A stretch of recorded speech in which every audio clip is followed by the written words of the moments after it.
Line of actual control में firearms को इस्तेमाल करने के लिए गवर्नमेंट की तरफ से इंडियन आर्मी को खुला छूट दे दिया गया है। लद्दाख से जुड़े हुए लाइन ऑफ एक्चुअल कंट्रोल के पास पीपल लिबरेशन आर्मी एयरफोर्स की तरफ से अभी कुछ अनयूजुअल डिप्लॉयमेंट नोटिस किया गया है। नेपाल की कुछ पॉलिटिकल पार्टियां भी गोरखा लोगों को इंडियन आर्मी ज्वाइन करने से रोकने की डिमांड कर रहे हैं और चाइना के खिलाफ कोई भी गोरखा हथियार नहीं उठाएगा, ऐसी मांग की जा रही है।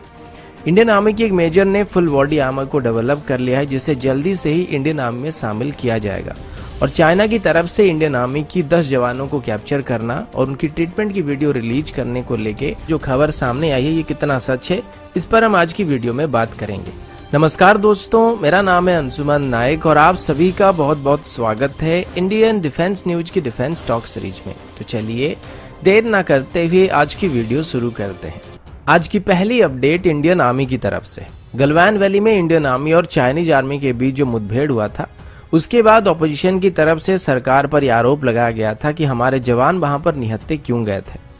क्योंकि चाइना वालों ने प्री प्लान साजिश करके हमारे जवानों के ऊपर घातक हथियार से, या फिर यूं कह कि मूवीज में ज़ॉम्बी मारने के लिए जिस तरीके के हथियार को दिखाया जाता है, वैसे हथियारों का इस्तेमाल करके हमला किया गया था। अब इसके बाद सरकार की तरफ से ये कहा गया कि हमारे कोई भी जवान वहां पर निहत्थे नहीं गए थे, लेकिन बॉर्डर एग्रीमेंट 1996 और 2005 के का सम्मान करते हुए हमारा एक भी जवान वहां पर फायरिंग नहीं किया था।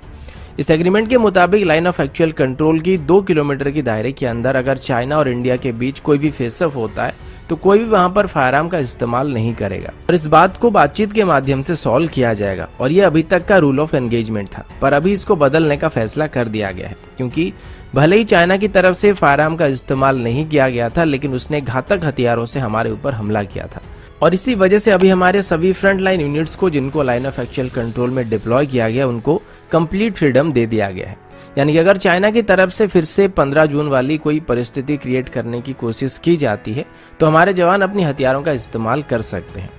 अपडेट इंडियन एयरफोर्स की तरफ से। शनिवार को मीडिया से बात करते हुए इंडियन एयरफोर्स के चीफ राकेश कुमार भदौरिया जी ने ये बताया है कि लद्दाख से जुड़े हुए चाइनीज बॉर्डर में अभी कुछ अनयूजुअल एक्टिविटी नोटिस किया गया है। उनका कहना था कि लाइन ऑफ एक्चुअल कंट्रोल से जुड़े हुए चाइना की हर एक एयरवेज के बारे में हमको अच्छी तरीके से जानकारी है, लेकिन अभी उनकी एयरबेसेस में जो डिप्लॉयमेंट हो रही है वो जरूरत के मुकाबले थोड़ी ज्यादा है और इसीलिए इंडियन एयरफोर्स इस पर नजर रखा हुआ है। इसके बाद उनको एक सवाल किया गया था कि क्या हम अभी चाइना के साथ जंग लड़ने वाले हैं, जिसका जवाब देते उन्होंने कहा था कि अभी हम चाइना के साथ कोई भी जंग नहीं लड़ रहे हैं, लेकिन हम पूरी तरीके से इसके लिए तैयार हैं। हमारे सभी क्रिटिकल एयरबेसेस को अभी एक्टिव किया जा चुका है और श्रीनगर और लेह एयरबेस में अभी Su-30 MKI, मिराज, जगुआर और अपाचे हेलीकॉप्टर को डिप्लॉय किया गया है और इनको मिनिमम टाइम के अंदर ही डिप्लॉयमेंट के लिए तैयार किया जा सकता है। चाइना की तरफ से भी गलवान वैली में फिंगर 4 से 5 के बीच और हॉट स्प्रिंग एरिया में 10,000 के करीब ट्रूप को डिप्लॉय किया गया है। बदले में इंडियन आर्मी के साथ अभी ITBP को भी वहां पर बड़ी मात्रा में डिप्लॉय करने की बातचीत जारी है। ITBP की 15 कंपनीज को अभी जम्मू एंड कश्मीर और लद्दाख एरिया में भेजा जा चुका है और साथ ही अभी एडिशनल 30 कंपनीज को लद्दाख में भेजने की तैयारी की जा रही है और चाइना की डिप्लॉयमेंट को देखते हुए हमारी डिप्लॉयमेंट वहां पर होने वाली है और जब तक वहां पर टेंशन खत्म नहीं होता है, वहां पर करीब 7,000 जवानों को बॉर्डर में डिप्लॉय करके रखा जाएगा। अगला अपडेट सर्वत्र कवच को लेकर, जो कि एक made in India fully body armour suit है और अच्छी बात यह है कि इसमें किसी भी तरह से चाइनीज आइटम का इस्तेमाल नहीं होता है।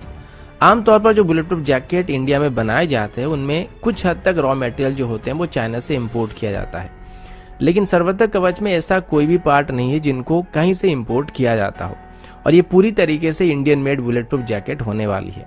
इसकी एक और खासियत यह है कि सूट को इंडियन आर्मी की तरफ से डेवलप किया गया है। इसे इंडियन आर्मी के मेजर अनूप मिश्रा जी ने डेवलप किया है और ये किसी भी तरह की स्मॉल आर्म से प्रोटेक्शन प्रोवाइड कर सकता है। एक बार एक एंटी टेररिस्ट ऑपरेशन के दौरान मेजर अनूप मिश्रा जी को गोली लग गया था और उसके बाद उन्होंने इस जैकेट को डेवलप करने का फैसला किया था।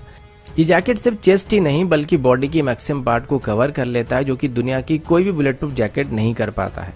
और ये दुनिया का सबसे बेहतरीन बुलेट प्रूफ जैकेट के मुकाबले ज्यादा ड्यूरेबल होने के साथ साथ उनकी प्राइस के हिसाब से देखा जाए तो ये 50% तक सस्ता है। और मेरा मानना यह है कि जैकेट की खूबियों के पीछे सबसे बड़ा कारण यह है कि इसको एक इंडियन आर्मी के ऑफिसर ने डेवलप किया है, जिस वजह से उनको अच्छी तरीके से पता होता है कि क्लोज क्वार्टर बैटल के दौरान कैसे सिचुएशन सामने आ सकते हैं और वहां पर किन जगहों पर गोली लगने का खतरा सबसे ज्यादा होता है। वहीं पर अगर इसको किसी साइंटिस्ट ने लैब में डेवलप किया होता तो वो कभी भी आर्मी की नजर से सोच नहीं पाएंगे। अभी जैकेट की फील्ड ट्रायल शुरू होने वाली और उम्मीद की जा रही है कि जल्दी से जल्दी इसकी मास प्रोडक्शन करके इसको इंडियन आर्मी में शामिल किया जाएगा।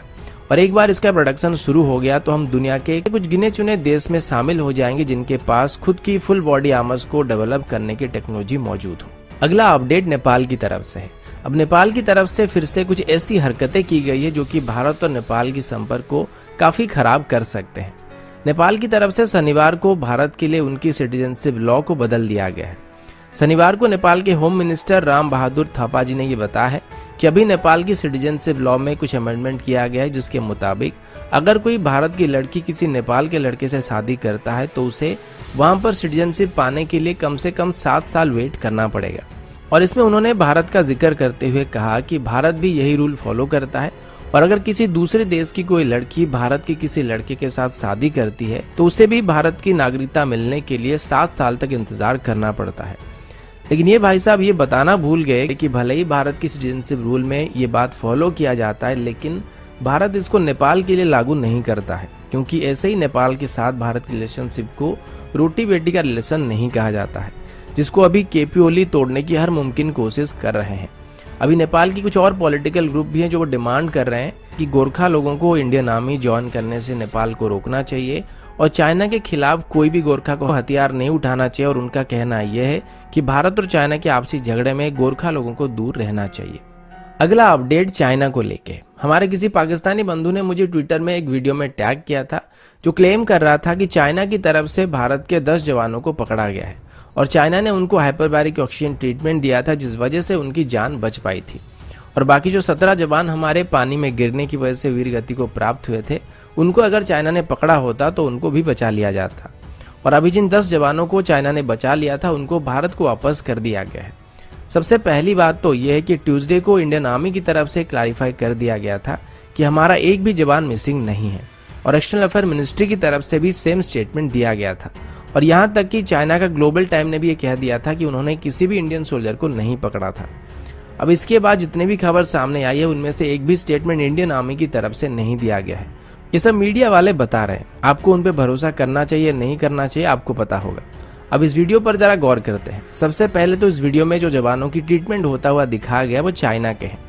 और दूसरी बात यह है कि ये वीडियो 2017 की है। और अगर मुझ पर भरोसा नहीं है तो जिसके पास वक्त और हाई स्पीड इंटरनेट दोनों है तो चाय और गर्म पकोड़े लेके बैठ जाइए और CNTV की साइड में जाके 2017 तक ब्राउज कीजिए, आपको ये वीडियो मिल जाएगा। दरअसल चाइना वाले अभी भारत के लोगों के साथ एक साइकोलॉजिकल वॉरफेयर खेलने की कोशिश कर रहे हैं, जहां पर हजारों की तादाद में फेक आईडीज बनाकर मिसलीडिंग आर्टिकल, पोस्ट और वीडियोज वगैरह पोस्ट किए जा रहे हैं और इनमें हजारों की तादाद में एंगेजमेंट हो रही है। और अभी ट्विटर की तरफ से शायद 1 लाख या 1.5 लाख के आसपास अकाउंट को सस्पेंड भी किया गया जो कि मिसलीडिंग आर्टिकल को पोस्ट कर रहे थे। तो दोस्तों अभी के लिए इतना ही, मिलता हूं आपसे अगले वीडियो में, तब तक के लिए जय हिंद, वंदे मातरम।